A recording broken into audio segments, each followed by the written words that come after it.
थी दोस्तों अस्सलाम वालेकुम। हिकिड़ो आहे मुनाल मिठी में हिकिड़ो गेस्ट हाउस जिते असां राति टिकियासीं। हीअ जो ॿाहिरि जो लुक आहे, हीअ असांजियूं सवारी बीठियूं आहिनि। तव्हांखे हिकिड़ी शइ ॾेखारणु चाहियां थो, ॾिसो हीअ मिठी जो हिकिड़ो टॉप जो जेको आहे मथां उहो इलाइक़ो आहे जिते राति असां वेठा हुआसीं, जेका असां वीडियो अपलोड कईसीं।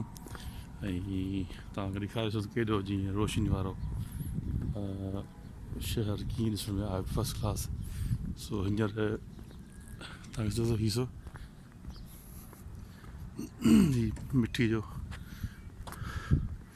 टॉप जो आहे जॻह आहे, हीसो शहर सो मिठी जो हेठि धुंध सो केॾी आहे हिते।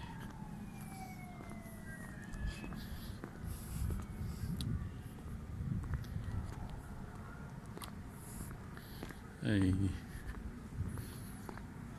हितां तव्हांखे ॾेखारियां, सो सुठो आहे। हिते रहियासीं राति जो, ऐं सुबुह जो उथियासीं। माशाल्लाह सुठा वॉशरूम हो, गरम पाणी बि ॾाढो ज़बरदस्त आलिशान हो। सो सुबुह जो फ्रेश थी करे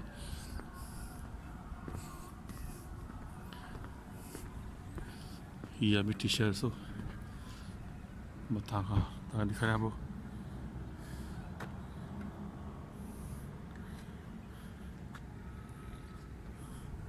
हीअ हिकिड़ी का यादगार ठाही अथनि।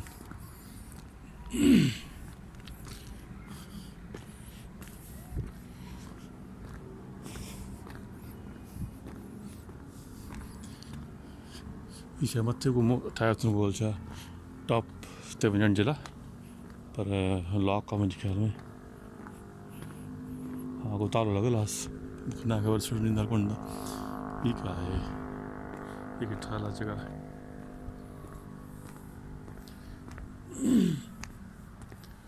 हितां तव्हां नज़ारा करे सघो था मिठी जो हिकु मथियों इलाइक़ो। नालो बि चङो ॿुधाइनि पिया, पर मूंखे आउं डिस्क्रिप्शन ॾेई छॾंदुसि त हीउ कहिड़ो इलाइक़ो आहे मथे हणी चवंदा।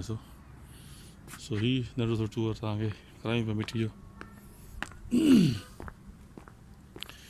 सो मुंहिंजे ख़्याल में हिते अचणु खपे सियारे में, सुठो आहे। कॉन्टेक्ट नंबर मूं हिन में लिखी छॾियो आहे, तव्हां सां कॉन्टेक्ट करे बुकिंग करे सघो था। ऐं सुठी रहाइश आहे हितां। हीअ लोकेशन केॾो आहे, हिकु विच में वेठा आहियूं काशे। सो हितां सो व्यू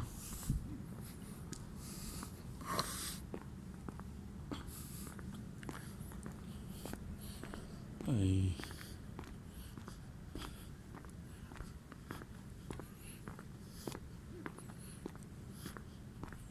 सो दोस्तों बस मुझे ॾेखारियां जियो असांजो गेस्ट हाउस। सो पुछां बि शायदि का शइ आहे, फिर हाणे ॾिसूं था कहिड़ी शइ मूं न ॾिठी आहे, पर वरी बि कान का शइ ॾिसण अचे थी भई को लॉन वॉन आहे या छा अहिड़ी का शइ।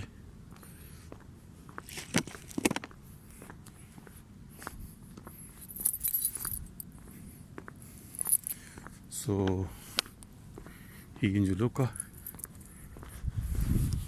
ऐं इअं वञूं था पुठियां ॾिसण, तव्हांखे ॾेखारियां था पुठियां जो।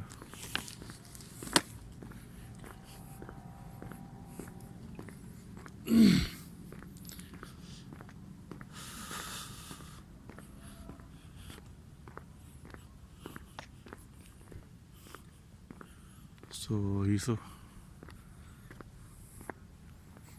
मिठी में आहियूं असां, सुठो राइशी गेस्ट हाउस। ठीक है सर, वॾी महिरबानी।